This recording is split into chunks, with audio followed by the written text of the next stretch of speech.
સ્વાદમાં તો એટલા સરસ કે વાત જ ન પૂછો. દૂધી આપણા હેલ્થ માટે ખૂબ જ ફાયદાકારક છે. બીપીવાળા લોકોએ દૂધીનો ઉપયોગ રોજ કરવો જ જોઈએ. તો આજે મસ્ત મજાની રેસીપી તમારી સાથે શેર કરવા જઈ રહી છું. જરૂરથી જોશો. હેલો ફ્રેન્ડ્સ, કેમ છો બધા? મજામાં ને? આજે હું તમારી માટે બધી ટિપ્સ અને ટ્રિક્સ સહિત દૂધીના મુઠિયાની રેસીપી લઈને આવી છું. તો ચલો વિડીયો શરૂ કરીએ. એક પ્લેટમાં મેં 1 વાટકી ઘઉંનો ઝીણો લોટ લીધો છે. અત્યારે મેં ઝીણો જ લોટ લીધો છે, છતાં પણ મુઠિયા સરસ બનશે. હવે સ્વાદ અનુસાર મીઠું એડ કર્યું છે. સાથે 1 ચમચી ખાંડ એડ કરી છે. 1 ચમચી ધાણા જીરું એડ કર્યું છે. અડધી ચમચી હળદર એડ કરી છે અને 1 ચમચી લાલ મરચું પાવડર એડ કર્યું છે. મસાલા તમે તમારા ટેસ્ટ મુજબ એડ કરી શકો છો. 5 ચમચી હિંગ એડ કરી છે.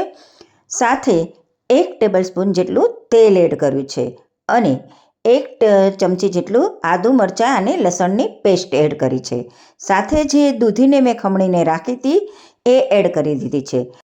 હવે બધી સામગ્રીને આપણે સારી રીતે મિક્સ કરી લઈશું. આપણે ખાવાનો સોડા એડ નથી કરવાનો, છતાં પણ મુઠિયાનો ટેસ્ટ એકદમ સરસ આવશે અને મુઠિયા એકદમ સરસ બનશે. અત્યારે મેં અડધી કટોરી દહીં લીધું છે. થોડું દહીં એડ કરી અને હું મુઠિયાનો લોટ બાંધીશ. હવે અંદર થોડું પાણી એડ કરીશું. દૂધીના મુઠિયાનો લોટ આપણે કઠણ નથી બાંધવાનો. જો તમે મુઠિયાનો લોટ કઠણ બાંધશો તો મુઠિયા તમારા એકદમ કડક અને ડ્રાય લાગશે. અને જો મુઠિયાનો લોટ ઢીલો થઈ ગયો હશે તો મુઠિયા તમારા ચીકણા બનશે. માટે નાની નાની ટિપ્સ અને ટ્રિક્સ ફોલો કરશો તો તમારી રેસીપીને 4 ચાંદ લાગી જશે. 2 ટેબલસ્પૂન કોથમીર એડ કરી છે.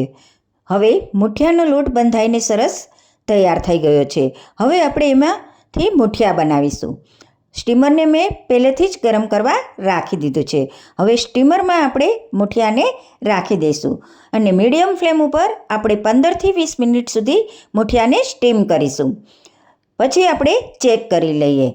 મુઠિયા બનીને રેડી થઈ ગયા છે. તમે જોઈ શકો છો કે મુઠિયા એકદમ સરસ બન્યા છે, સોફ્ટ પણ બન્યા છે અને મુઠિયામાં સોડા વગર પણ જાળી સરસ રેડી થઈ છે. હવે મુઠિયાનો વઘાર કરીશું. કડાઈમાં 1 ટેબલસ્પૂન જેટલું તેલ લીધું છે. સાથે 1 ચમચી રાઈ એડ કરીશ. 1 સૂકું લાલ મરચું એડ કરીશ. 8થી 10 લીમડાના પાનને એડ કરીશ અને સમારેલા મુઠિયા એડ કરી દઈશ અને એને સારી રીતે હલાવી મિક્સ કરી લઈશ. તમે બધી ટિપ્સ અને ટ્રિક્સથી જો મુઠિયા બનાવશો તો તમારા મુઠિયા એકદમ સરસ બનશે. મુઠિયા બનીને રેડી થઈ ગયા છે. હવે કોથમીરથી ગાર્નિશિંગ કરી દઈશ. બન્યા છે ને ટેસ્ટી? વિડીયો પસંદ આવે તો લાઈક આપજો. સાથે શેર અને ફોલો પણ કરજો. હવે મળીશ નવી રેસીપીની સાથે. Bye bye.